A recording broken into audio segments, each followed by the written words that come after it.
Hey there, in this quick video I'm going to compare the Tapo C500 versus Tapo C310 and what are the things that you actually need to know about both of these. Now when we are going to look here on the specs, so the sensor is better for C310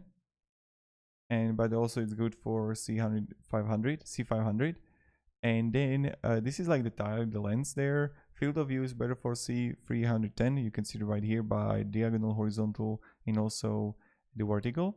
Night vision is the same, video frame rate same, video compression same, live view is same, image enhancement high, the audio input output is same, two-way audio same, the serial volume is a little bit better for Tapo C310, and then also local storage is the same,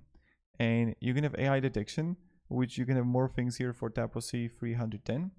and then you're gonna have the network connectivity, so you can have also Ethernet with Tapo C310, and then Ethernet port is that something that you have here, and power source is 12V versus 9V, and then you can have weather resistance is better for weather resistant C310, operating temperature better for Tapo C500, and then also mounting option is better for C500 because you can have it for ceiling, pole, even right there. And regards the package contents, depends what you need, right? So that's pretty much it regards the quick comparison between these two, and what are the things like you need to know, right? So that's something that you need to know. So thank you and have a great day and goodbye.